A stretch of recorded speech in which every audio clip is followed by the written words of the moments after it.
Boleh katakan haleluya. Tuhan Yesus dahsyat, amin. Tuhan Yesus luar biasa, amin. Yang merasakan kebaikan boleh katakan amin lagi. Haleluya, puji Tuhan. Terima kasih buat Bapak Gembala yang mempercayakan saya untuk melayani pekerjaan Tuhan pagi hari ini. Puji Tuhan. Saudara bersemangat untuk terima firman Allah, amin. Haleluya, mari bersemangat untuk terima firman Allah. Biarlah gereja ini adalah gereja yang dipenuhi dengan pribadi-pribadi yang bersemangat di dalam Tuhan. Yang berapi-api di dalam Tuhan, haleluya. Mari kita akan melihat di dalam Roma pasal yang ke-12. Roma pasal yang ke-12, kita akan membaca ayat yang ke-11. Roma pasal yang ke-12 ayat yang ke-11, dalam hitungan yang ketiga kita akan membacanya. Haleluya. Mari kita akan hormati firman Allah, karena firman Allah adalah Allah sendiri. Dia mampu menjawab persoalan kita. Dia mampu mengubah hidup kita, dia sanggup memberkati kita pagi hari ini. Mari 2, 3. Janganlah hendaknya kerajinanmu kendor, biarlah rohmu menyala-nyala dan layanilah Tuhan. Sekali lagi 2, 3. Janganlah hendaknya kerajinanmu kendor, biarlah rohmu menyala-nyala dan layanilah Tuhan. Boleh katakan amin. Puji Tuhan, silakan duduk. Bapak Ibu yang diberkati oleh Tuhan. Sekali lagi roh yang menyala-nyala itu penting. Sesuatu yang menyala-nyala itu sangat menarik perhatian. Api itu menarik perhatian. Sesuatu yang menyala-nyala sekali lagi menarik perhatian anak-anak di rumah. Yang menyala-nyala dalam belajar. Mereka sangat menarik orang tua. Mereka bergairah di dalam bekerja di rumah. Orang-orang yang datang melayani Tuhan dengan bergairah. Anak-anak Tuhan yang datang di rumah Tuhan yang bergairah itu sangat menarik perhatian. Sekali lagi sesuatu yang menyala-nyala itu sangat menarik perhatian. Sebabnya itu pagi hari ini. Firman Allah berkata, janganlah hendak kerajinanmu kendor. Biarlah rohmu menyala-nyala dan layanilah Tuhan. Biarlah GPDI Sebaut Lirung sebagai tentara Allah menyala-nyala dalam melayani Tuhan. Haleluya. Mari tahun 2022 adalah momentum di mana kita harus menyala-nyala. Tuhan tidak lama lagi akan kembali untuk menyelamatkan kota ini. Harus menyala-nyala dalam melayani Tuhan. Ketika kita rindu keluarga kita diselamatkan, kita harus menyala-nyala bersama dengan Tuhan. Sekali lagi, sesuatu yang menyala-nyala itu dapat melakukan perkara yang besar. Api yang menyala dapat membakar hutan yang lebat. Sekali lagi sesuatu yang menyala akan memberikan dampak yang luar biasa. Dan pagi hari ini mari kita akan melihat. Orang-orang yang akan melayani Tuhan. Siapa yang melayani Tuhan? Firman Allah berkata orang yang datang ke pelataran Tuhan. Bukan hanya orang yang berdiri di depan. Tetapi semua yang datang di rumah Tuhan. Bapak, Ibu, anak-anak muda, anak-anak sekolah minggu yang datang di rumah Tuhan. Kata pemazmur Daud, mereka adalah yang melayani Tuhan. Mari, yang melayani Tuhan pagi hari ini boleh katakan amin. Kita semua datang untuk melayani Tuhan. Pemimpin pujian, singers, pemain musik, penari, yang bertepuk tangan, yang memuji Tuhan. Semua kita datang di sini untuk melayani Tuhan. Dan orang yang melayani yang pertama, firman Allah katakan kita harus menjadi orang yang rajin. Katakan rajin. Tetapi hari-hari ini banyak sekali penyakit kemalasan datang. Saudara yang diberkati oleh Tuhan. Kalau kita melihat anak-anak muda sekarang. Mereka hinggap dengan banyak penyakit. Salah satu penyakit yang tidak mau dengar orang tua. Saya berharap anak-anak muda dengar ini. Banyak orang tua mengeluh karena mereka malas dengar orang tua. Yang kedua mendorong malas tidur. Main game sampai pagi suruh tidur mereka masih main game. Sampai ada anak-anak muda kita sekolah. Puluhan alpa. Kenapa dorang malas tidur? Karena dorang malas tidur dorang jadi malas bangun. Dan akibatnya mereka malas sekolah. Ada yang paling parah malas mandi. Saya berharap pelayan semua mandi, jangan malas mandi kalau ke gereja, haleluya. Berbahaya orang malas. Tuhan ketika memanggil murid-muridnya, 12 murid mereka dijumpai sementara bekerja. Daud diangkat menjadi raja sementara mengembalakan domba. Musa berjumpa dengan semak duri yang menyala-nyala sementara mengembalakan domba. Elisa sementara membajak dengan 12 ekor. Tidak ada yang malas ketika Tuhan memanggil orang-orang yang melayani Tuhan. Sebabnya itu orang yang layak melayani Tuhan, yang pertama harus rajin. Boleh sama-sama katakan rajin. Haleluya. Mari jadilah pribadi yang rajin. Orang yang rajin itu akan dapat melakukan jauh lebih dahsyat daripada orang yang malas. Kita boleh melihat contoh kecil turun dua tati. Turun dua body itu beda. Kita kurus biasa dikibaisi karena beda turun dua makan. Dia lebih rajin makan dari kita. Sehingga pada hari Kamis yang lalu, tadi kalau kita mau puasa, anak puasa untuk apa? Biasa kata turun dua kalau ada pokok doa yang harus didoakan, orang doa aku bilang. Besok turun doa puasa karena ada doa yang harus didoakan. Yang harus digumuli. Hari itu dia nyak bilang-bilang. Dia cuma bilang, Oti kita hari mau puasa. Apa sungan pergumulan, kayak nyak bilang-bilang. Kita mau tahan supaya kita terlalu nafsu makan. Oh kalau begitu karena sendiri Jo, kita nyak perlu toh. Orang yang rajin dan orang yang malas itu sederhana saja.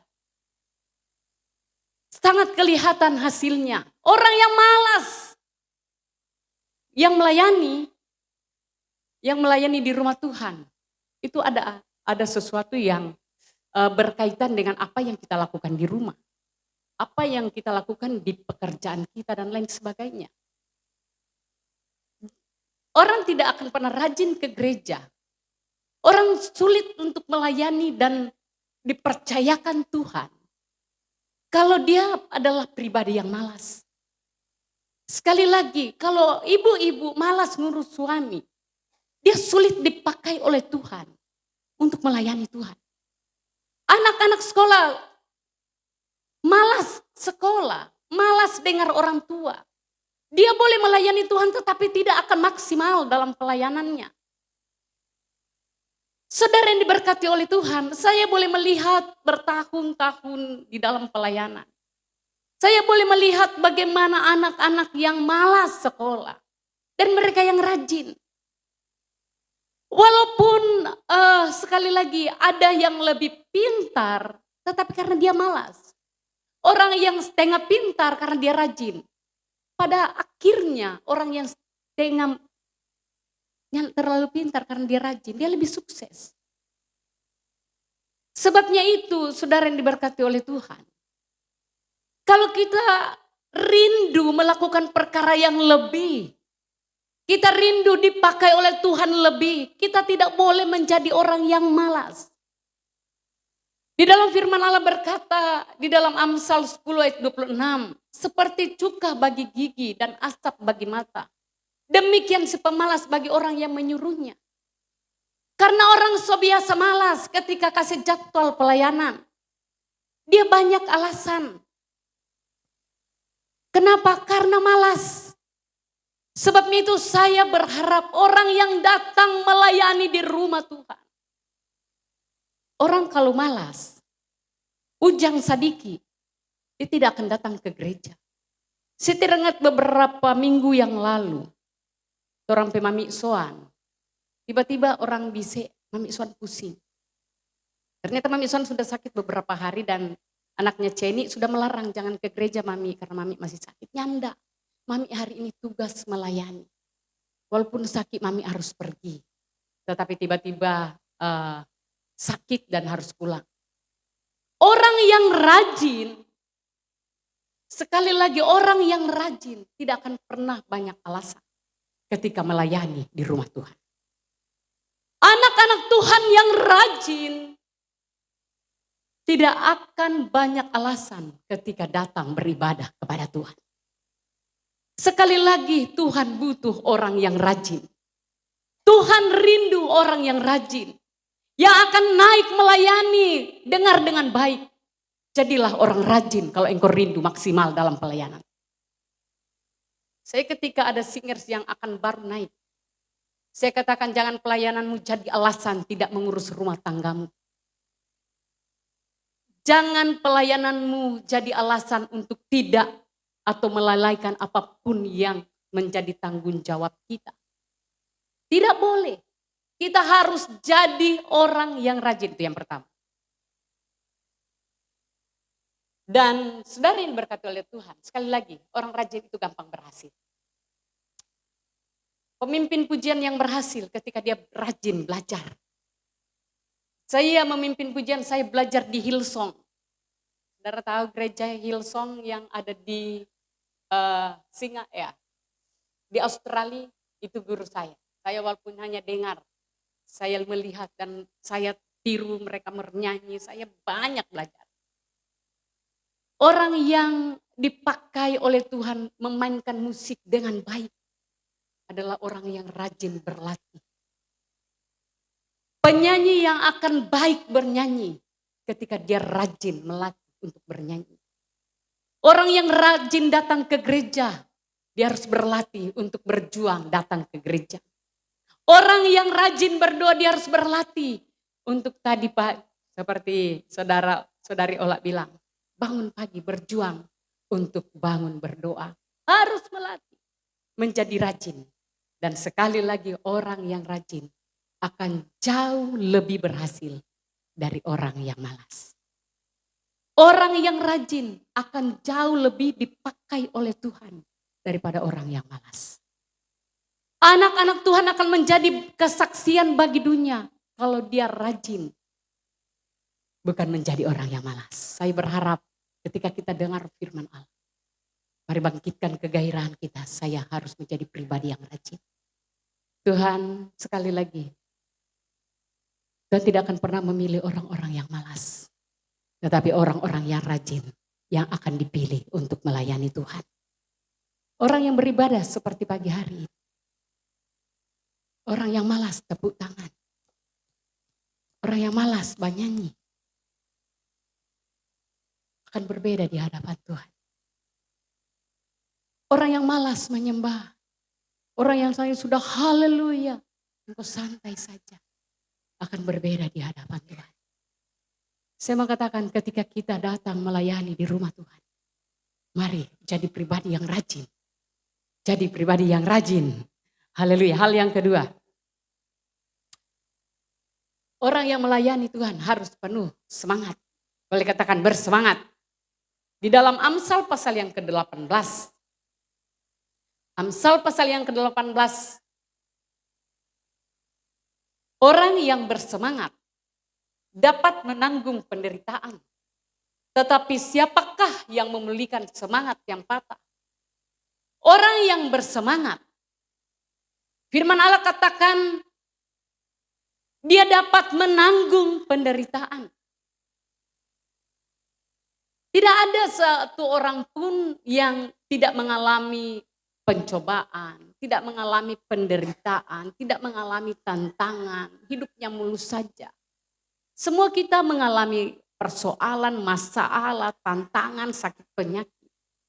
Tetapi saudara yang diberkati oleh Tuhan, orang yang bersemangat lebih gampang keluar daripada persoalan. Ada seorang yang sakit kanker, divonis kanker stadium 4. Tetapi karena dia bersemangat untuk sembuh. Dia penuh kegairahan, saya harus sembuh. Dia semangat sekali untuk sembuh. Dia tidak pasrah dan ya sudahlah kalau saya mau mati. Tetapi dia penuh dengan semangat. 2 tahun kemudian ketika diperiksa, dia mengalami kesembuhan secara total. Tetapi ada seorang ibu ketika kakaknya meninggal kanker, dia mulai takut. 3 bulan kemudian, karena dia takut, dia memeriksakan diri ke dokter. Tiba-tiba divonis stadium 2 kanker rahim. Tidak lama kemudian, 3 bulan kemudian, dikabarkan dia telah meninggal dunia. Kenapa? Karena ketika dia dengar, dia stadium 2. Dia langsung patah semangat. Langsung patah semangat. Dia tidak dapat menanggung beban. Tidak tunggu lama, 3 bulan kemudian, dia meninggal dunia. Orang yang bersemangat, walaupun penuh persoalan, walaupun penuh penderitaan, dia akan datang di rumah Tuhan untuk menjadi pelayan Tuhan. Tidak ada istilah dalam kelemahan. Tidak ada istilah dalam kelembutan. Orang yang penuh semangat dapat menanggung penderitaan. Mungkin di sini pelayan jika dapat koreksi, dapat veto. Aku tak salah pelayan dan pelayan. Bukankah itu penderitaan? Tetapi orang yang bersemangat, dia dapat menanggung semuanya itu. Dikasih lagu baru. Orang yang bersemangat akan berbeda waktu Natal. Kan ada lagu-lagu baru dikasih. Saya melihat ada perbedaan orang yang bersemangat dan tidak bersemangat. Orang yang bersemangat datang sudah hafal. Orang setengah semangat belum terlalu hafal. Sangat berbeda saudara. Sekali lagi saya berharap ketika dengar firman Allah. Mari bangkit menjadi pribadi yang bersemangat. Engkau rindu menyelamatkan jiwa. Rupa Ibu Ola tadi bilang. Orang yang rindu lepas dari dosa. Orang yang bersemangat lepas dan orang yang tidak bersemangat akan berbeda. Orang yang rindu keluarganya diselamatkan. Orang yang bersemangat dan orang yang tidak bersemangat. Itu akan sangat berbeda. Orang yang bekerja, orang yang semangat bekerja. Dan orang yang tidak punya semangat. Patah hati. Rupa Ike toh. DP jualan dulu baru 1 yang kita tahu. Biji-biji yang kita tahu. Tetapi karena dia semangat. Hari ini kalau mau lihat DP open order, Ike sangat berkembang. Orang yang bersemangat. Dia akan, haleluya. Sekali lagi akan berbeda sekali. Kami pendeta. Kalau nyak semangat belajar. Minta khotbah apa saudara? Saya harus belajar. Semangat belajar. Saya juga semangat membaca, semangat mendengar. Supaya pelayanan bisa lebih baik dari waktu-waktu yang lalu. Sekali lagi orang yang bersemangat dan orang yang patah semangat akan sangat berbeda. Saya berharap ada yang patah semangat? Tidak. Engkau patah semangat dalam ekonomimu. Engkau mulai patah semangat untuk melihat apa yang harus saya lakukan di 2022 ini. Saya mau katakan, kalau engkau bangkit semangatmu hari ini, engkau akan dapat menanggung bebanmu. Dan engkau akan secepatnya keluar dari apa yang menjadi tantanganmu hari ini. Mari sekali lagi bersemangat hari ini dan keluar dari persoalanmu. Saudara yang diberkati oleh Tuhan, saya melihat kalau dulu opa, kalau mau buka pelayanan. Orang karena masih kakak cilik iko pelayanan. Pernah orang berjalan dari Lirung Kamusi, baru di Pertamina Soujang. Baru di Pertamina Soujang. Ada jemaat-jemaat mungkin yang ikut orang Cik Soan dan Cikambin dulu. Zaman dulu orang masih kecil-kecil, kita masih ingat. Mungkin kita SMP. Masih di Pertamina Soujang Pasar. Opak karena dia semangat. Maju terus. Ya pakai pulang, maju. Sampai di Musi. Oh Cikambin tetap berarti Cikambin ada iko. Basa-basa. Ibadah basa. Karena penuh semangat. Tidak peduli bahasa, opak khotbah dengan baju basah. Orang kalau bersemangat, sesuatu yang luar biasa yang dapat dia kerjakan. Mari jadi anak-anak Tuhan yang penuh semangat. Mungkin engkau mulai patah semangat dalam pekerjaanmu, bangkit di 2022. Coba lagi, Dan engkau akan melihat, engkau akan keluar dari persoalanmu hari ini. Mari bersemangat, engkau yang masih terikat oleh dosa. Dia bilang begini, oh memang kita sebegini, nyanda. Orang yang bersemangat akan keluar dari persoalanmu. Orang yang bersemangat Tuhan akan menolong. Dan kita akan melihat kemuliaan Tuhan turun atas hidup kita. Hal yang kedua, ini hal yang penting. Saya berharap, mari kita perhatikan di hal yang berikut ini. Yang kedua adalah mengasihi Tuhan. Ketiga, mengasihi Tuhan. Kita akan melihat di dalam Yohanes pasal yang ke-21. Saya ketika saya pulang dari sekolah Alkitab, Opa panggil saya dan dia mulai katakan, Ol, melayani Tuhan itu hanya dua hal yang harus kau simpan. Yang pertama harus mengasihi Tuhan. Yang kedua harus mengasihi jiwa-jiwa. Dan mari kita melihat orang yang melayani Tuhan harus sungguh-sungguh mengasihi Tuhan. Yohanes pasal yang ke-21 ayat 15 sampai yang ke-18. Sesudah sarapan, Yesus berkata kepada Simon Petrus, Simon anak Yohanes, apakah engkau mengasihi aku lebih daripada mereka ini? Jawab Petrus kepadanya, benar Tuhan. Engkau tahu bahwa aku mengasihi engkau, kata Yesus kepadanya, gembalakanlah domba-domba. Kata Yesus pula kepadanya untuk kedua kalinya, Simon anak Yohanes, apakah engkau mengasihi aku? Jawab Petrus kepadanya, benar Tuhan. Engkau tahu bahwa aku mengasihi engkau. Kata Yesus kepadanya, gembalakanlah domba-dombaku. Ayat yang ke-17. Kata Yesus kepadanya untuk ketiga kalinya, Simon anak Yohanes, apakah engkau mengasihi aku? Maka sedihlah hati Petrus karena Yesus berkata untuk ketiga kalinya, apakah engkau mengasihi aku? Dan dia berkata kepadanya, Tuhan, engkau tahu segala sesuatu, engkau tahu bahwa aku mengasihi engkau. Kata Yesus kepadanya, gembalakanlah domba-dombaku. Sebelum Tuhan Yesus naik ke surga, peristiwa ini terjadi. Tuhan Yesus kepanggil kepada Simon Petrus dan berkata, apakah engkau mengasihi aku? Dan pertanyaan ini diulang 3 kali. Apakah engkau mengasihi aku? Kalau pertanyaan ini datang kepada kita, apakah jemaat sebuah keliru mengasihi Tuhan? Engkau boleh jawab di hadapan Tuhan. Apakah jawabanmu seperti Petrus, aku mengasihi engkau? Kalau Tuhan datang dan berdiri di hadapanmu dan katakan, apakah engkau mengasihi aku? Dan mari jawab dengan tulus di hadapan Tuhan, aku mengasihi engkau.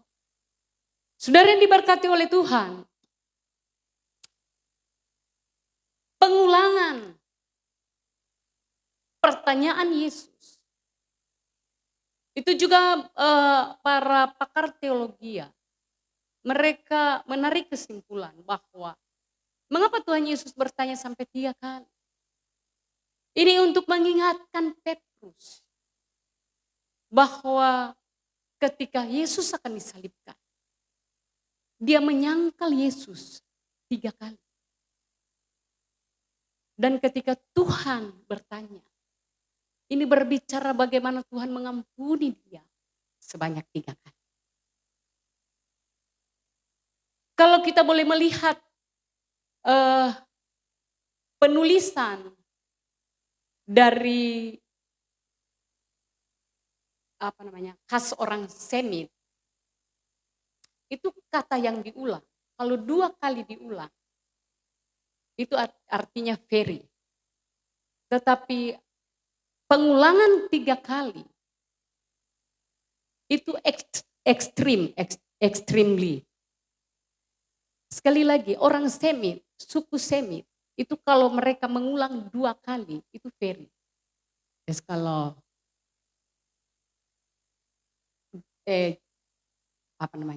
baik, good, kalau 2 kali ulang, itu very good, sangat baik.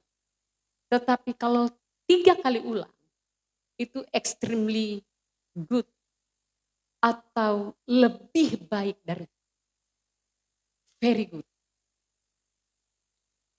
Mengapa Petrus ketika dia menyangkal 3 kali, dia menangis terseduh-seduh. Dia secara ekstrim dalam menyangkali Yesus. Dia terlalu menyangkal Yesus. Bukan hanya 2 kali, tetapi 3 kali.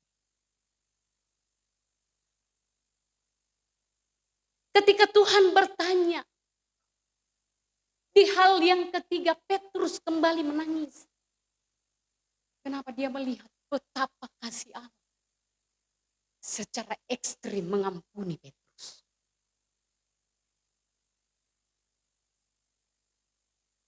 Saya berharap anak-anak Tuhan di gereja ini menjadi orang yang extremely love Jesus. Menjadi orang-orang yang ekstrim mengasihi Yesus. Bukan cuma very love. Bukan cuma sangat mengasihi. Tetapi harus ekstrim mengasihi Tuhan. Kenapa? Karena Yesus pun secara ekstrim mengampuni kita. Saudara tahu, Yesus dengan ekstrimnya menyerahkan dirinya. Mati di atas kayu salib.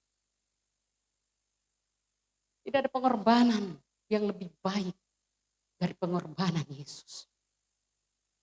Sebab itu anak-anak Tuhan yang berdiri di altar yang kudus, engkau harus ekstrim mengasihi Tuhan. Bukan dipaksa-paksa untuk beston. Bukan dipaksa-paksa untuk berpuasa. Saya dulu istilahnya kacang goreng, engkau mau melayani tidak. Bukan seperti itu. Tetapi jadilah pribadi yang ekstrim mengasihi Tuhan. Engkau yang datang ke gereja menyiapkan diri untuk beribadah kepada Tuhan. Ketika menyembah Tuhan, ekstrimlah di hadapan Tuhan. Karena dia sudah ekstrim dengan kita. Haleluya.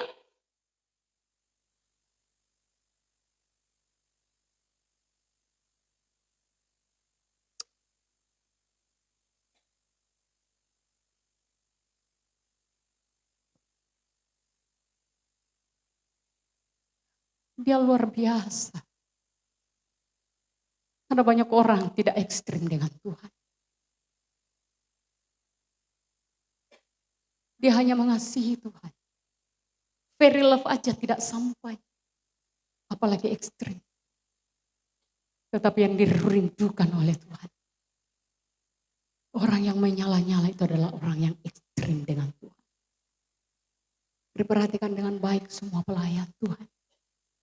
Tuhan mencari orang yang ekstrim dengan dia.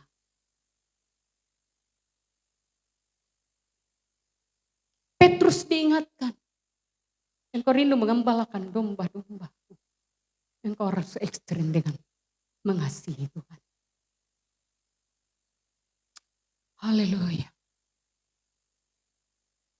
Tidak ada kata di dalam Alkitab yang dapat mencocokkan 3 kali pengulangan. Tetapi ada sebuah kata yang diulang 3 kali. Selain pertanyaan Yesus ketiga kalinya. Di dalam Yesaya pasal yang ke-6 ayat 3. Dan mereka berseru, Yesaya 6 ayat 3.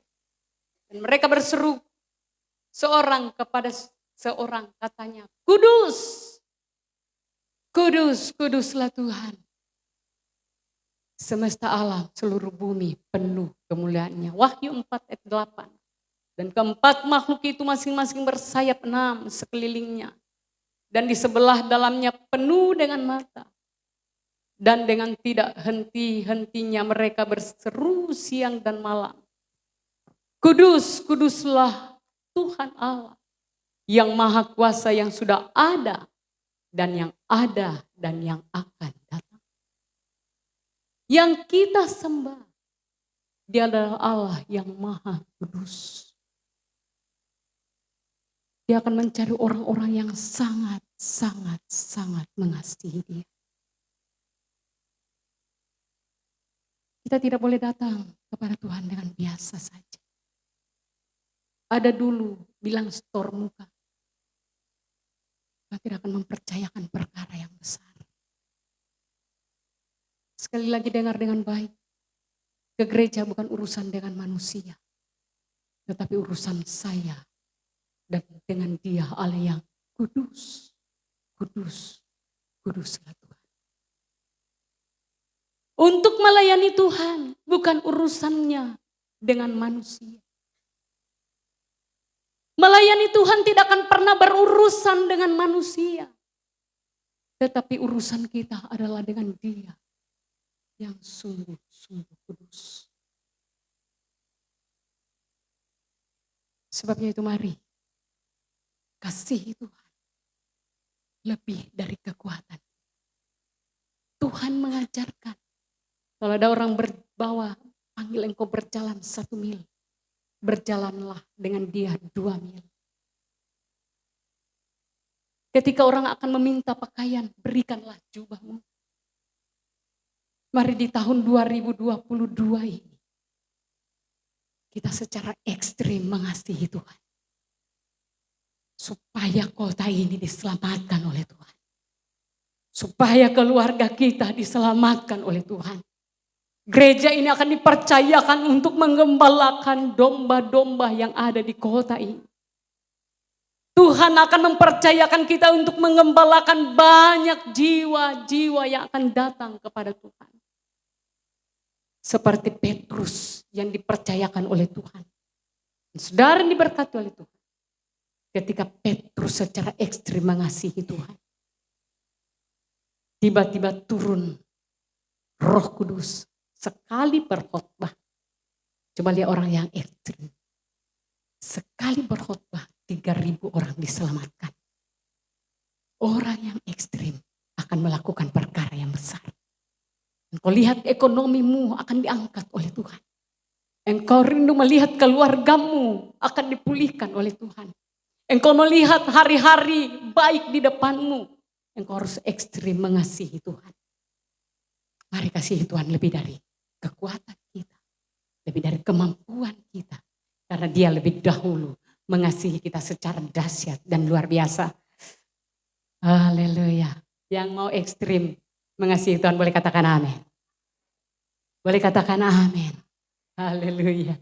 Tuhan tahu akan hati kita. Yang keempat, roh yang menyala-nyala. Bagaimana supaya roh kita menyala-nyala? Bagaimana supaya api itu tetap menyala-nyala dalam hidup kita? Di dalam Yeremia 23 ayat 29, Yeremia 23 ayat yang ke-29. Yeremia 23 ayat yang ke-29. Bukankah firmanku seperti api? Demikianlah firman Tuhan. Dan seperti palu yang menghancurkan bukit batu.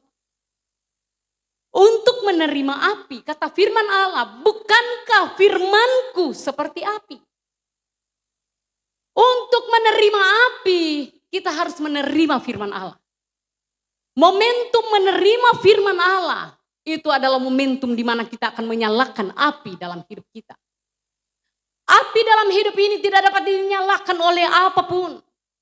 Api ini, api dalam hidup kita atau api Roh Kudus hanya dapat dinyalakan oleh firman Allah. Itu yang pertama. Karena firman itu seperti api yang menyala. Saudara yang diberkati oleh Tuhan, sekali lagi api. Satu titik api ketika dilepas di hutan, dia dapat membakar hutan itu. Kalau kita melihat satu contoh saja. Dalam Yosua pasal yang ke-14 ayat yang ke-10. Ini firman seperti api. Yosua 14 ayat yang ke-10. Jadi sekarang sesungguhnya Tuhan telah memelihara hidupku. Seperti yang dijanjikannya kini sudah 45 tahun lamanya. Sejak diucapkan firman itu kepada Musa. Dan selama itu orang Israel mengembara di padang gurun. Jadi sekarang telah berumur 85 tahun aku hari ini. Ini Kaleb yang sampaikan. Jadi sekarang sesungguhnya Tuhan telah memelihara hidupku seperti yang dijanjikannya. Kini sudah 45 tahun lamanya. Sejak diucapkan firman itu kepada Musa. Firman apa? Yaitu tanah perjanjian yang akan diberikan kepada Kaleb, yaitu Gunung Hebron. Sudah 45 tahun yang lalu, firman Tuhan itu disampaikan oleh Musa kepada Kaleb. Bahwa kalau kita masuk ke tanah perjanjian, tanah Hebron akan diberikan kepada Kaleb. Dan ketika 45 tahun berjalan, Kaleb mengingat firman itu. Ya, ini firman kalau jadi api. Sudah 40 tahun janji itu yang diucapkan Tuhan kepada Musa. Bagaimana Hebron akan diberikan kepada Kaleb. Dan Kaleb bilang, sudah 45 tahun yang lalu. Mereka mengembara, kalau kita boleh melihat. Ayo kita lihat dulu sebentar. Haleluya, masih semangat dengar firman? Haleluya. Atau saya nak semangat? Ayat yang ke-11 dulu, ayat yang ke-11. Yeremia 14 ayat yang ke-11. Pada waktu ini aku masih sama kuat seperti pada waktu aku disuruh Musa. Seperti kekuatanku pada waktu itu, demikianlah kekuatanku sekarang untuk berperang dan untuk keluar masuk. Saudara, 45 tahun yang lalu firman itu sudah diucapkan. 45 tahun. Bahwa tanah perjanjian atau Gunung Hebron akan diberikan kepada Kaleb. Waktu difirmankan itu Kaleb umur 40 tahun. Dan hari ini dia bilang kepada Yosua yang sudah memimpin menggantikan Musa. Yosua, hari ini sudah 45 tahun yang lalu. Dan hari ini usia saya sudah 85 tahun. Saya masih ingat firman itu. Bahwa tanah Hebron itu akan diberikan kepada saya. Saudara tahu tanah Hebron? Tanah Hebron itu tanah paling baik di seluruh tanah perjanjian. Dan di tanah Hebron itu diam orang-orang raksasa, peraksasa. Seorang raksasa, itu orang enak, itu paling raksasa. Orang-orang yang kuat. Karena orang raksasa, saya katakan kalau orang raksasa itu mereka menempati kota-kota raksasa. Orang yang punya triliun tidak akan tinggal di Lirung. Mereka kalau punya ekonomi perputaran perekonomian sudah triliun, mereka tidak akan tinggal di desa. Pasti mereka akan ada di kota-kota yang besar. Orang-orang besar mereka mendiami kota-kota besar. Nah, orang enak itu raksasa-peraksasa. Nah, di tanah Hebron itu adalah kota terbaik di tanah perjanjian. Dan itu difirmankan Tuhan kepada Musa untuk diberikan kepada Kaleb. Dan waktu itu Kaleb umur 40 tahun waktu dia dengar firman itu.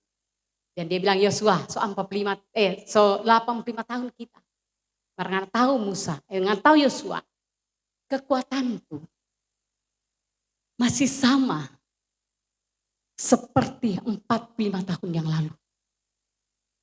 Kenapa? Kalau firman itu jadi api, itu nyalahnya, kobarannya akan membangkitkan semangat. Seberapa tahun orang berdoa untuk kota ini? Tetapi masih banyak orang yang belum diselamatkan. Seberapa tahun kita berdoa supaya orang keluarga belum diselamatkan. Apakah api itu sudah mati atau masih menyala-nyala? Bagi Kaleb, 45 tahun bukan waktu untuk memadamkan api firman Allah. 45 tahun perjalanan mereka dari Mesir ke tanah perjanjian tidak melunturkan firman yang dia dengar. Tetapi dia katakan, Yosua berikan perjanjian itu kepada saya. Dan saudara tahu, Kaleb 85 tahun. Dia maju berperang melawan siapa? Orang enak yang raksasa, peraksasa. Dan tanah perjanjian itu menjadi milik Kaleb. Kaleb dapat mengalahkan orang enak. Kaleb dapat mengalahkan raksasa. Kenapa? Karena firman menjadi api. Kalau ada perjanjian Tuhan dengan engkau, jangan waktu akan memadamkan api itu. Ada banyak perjanjian, kau Tuhan jadi andalanku. Bukankah Tuhan berkata, perjalanan anak Tuhan akan dari kemenangan kepada kemenangan. Dan kalau hari ini engkau belum menang untuk menyelamatkan keluargamu, jangan berhenti. Karena perjanjian itu akan tetap ada sampai hari ini. Jadikan firman itu api dalam hidup kita. Haleluya. Kalau engkau rindu melihat kota ini diselamatkan, kami berdua selalu berdoa, Tuhan kirim revival, kirim kebangunan rohani. Dan saya percaya sekali akan janji firman Allah. Kalau api itu menyala atas gereja ini, waktu tidak akan menyurutkan api firman Allah itu. Haleluya. Apa yang menjadi kerinduan dalam keluargamu? Engkau akan bangkit. Engkau ingin bangkit dalam usahamu. Ada janji firman Allah. Orang yang mengasihi Tuhan akan diberkati oleh Tuhan. Tanggal 1 saya berkhotbah tentang Tuhan adalah gembala yang baik. Mari pegang janji firman Allah. Dia akan membawa kita dalam kuasa kemuliaannya. Jangan dengan persoalan akan memadamkan api firman. Firman itu tetap menjadi api dalam hidup kita. Engkau rindu lepas dari dosa, pegang firman Allah. Jadikan firman itu api dalam hidupmu. Untuk membakar semua dosa kita, haleluya. Untuk membakar setiap kegagalan kita. Sekali lagi, ketika Kaleb mendengarkan firman 45 tahun. Tidak menyurutkan firman itu di hatinya. Tetap menyala-nyala, tetap berkobar-kobar. Dan apa yang terjadi? Firman itu membuktikan bahwa Kaleb memiliki tanah Hebron. Engkau lihat perbuatan Allah yang besar di tahun 2022. Engkau rindu menjadi berkat di tahun 2022. Nyalakan api firman Allah dalam hidup kita.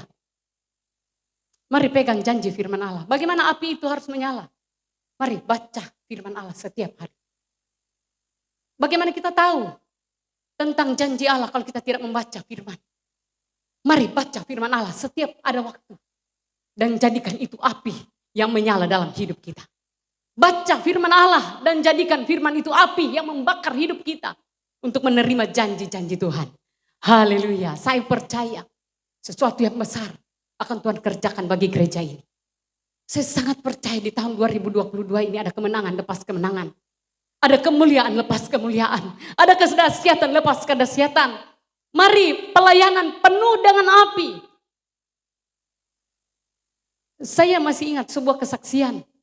Seorang anak Tuhan, pemain piano di sebuah gereja. Dia setiap hari Minggu datang 2 jam sebelum ibadah dimulai. Apa yang dikerjakannya? Dia mulai nyembah Tuhan. Dan ada seorang yang datang 2 jam sebelum ibadah itu 2 orang.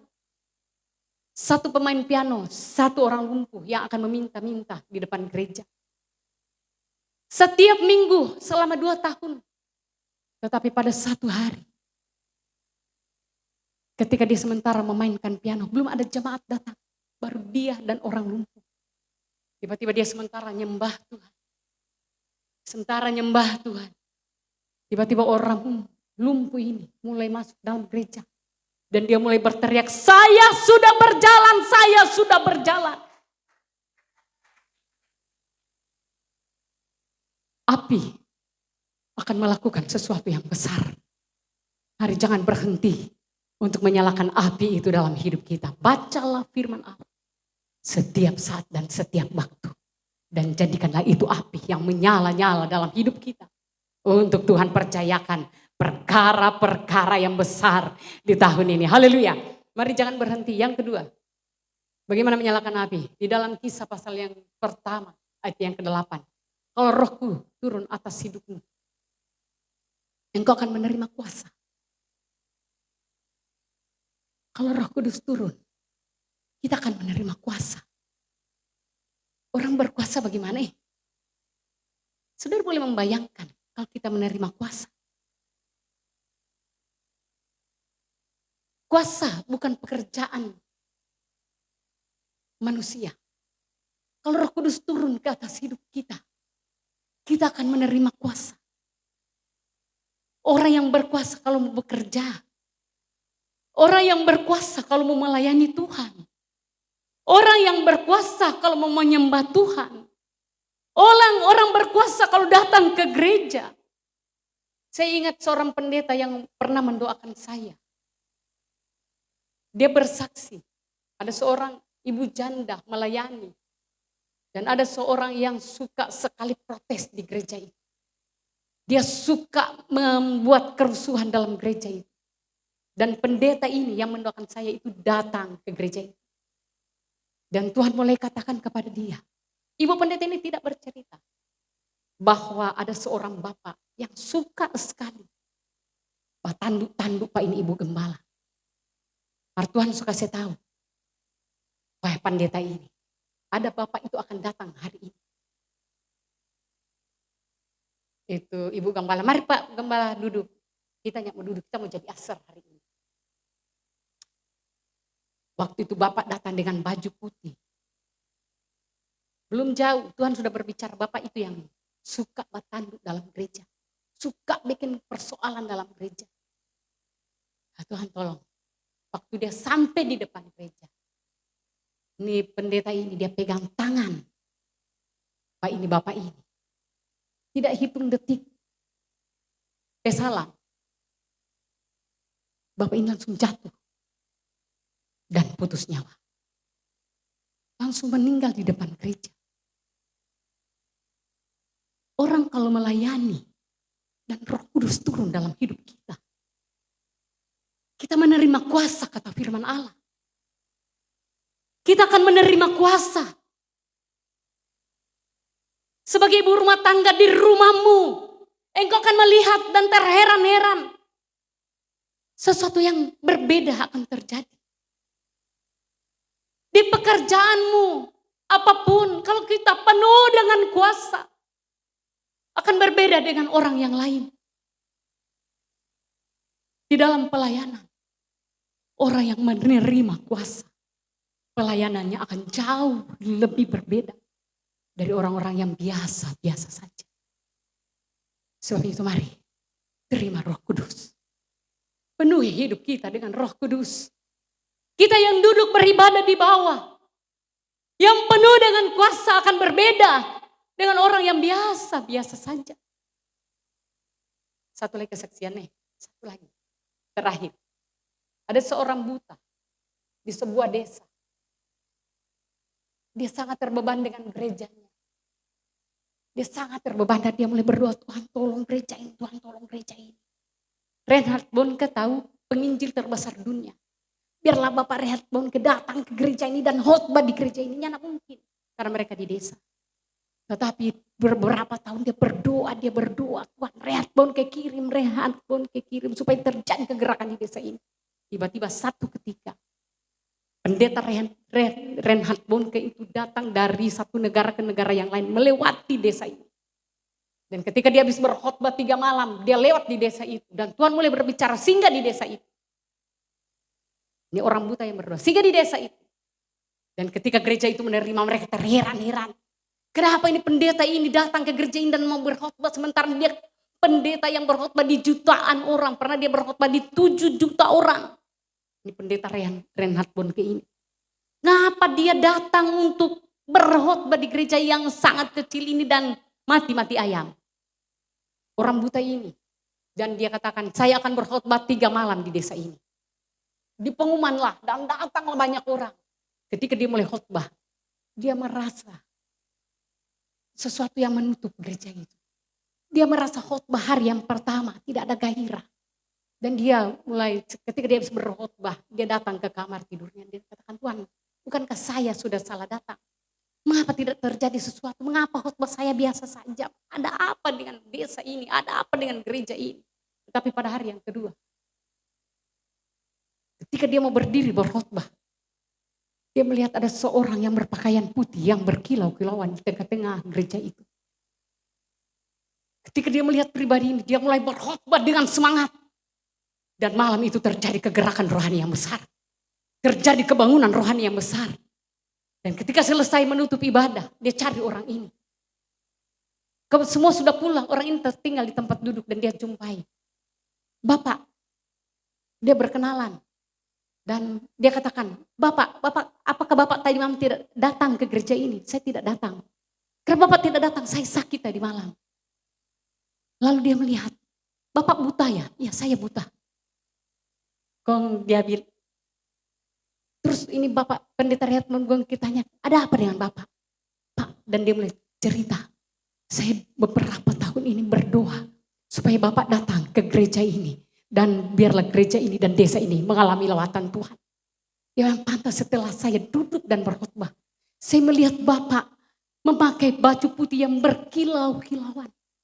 Orang buta. Kalau Roh Kudus itu turun di atas hidup kita. Kita akan menjadi berbeda dengan pribadi yang lain. Sekalipun kita penuh kekurangan. Sekalipun hidup kita tidak menonjol.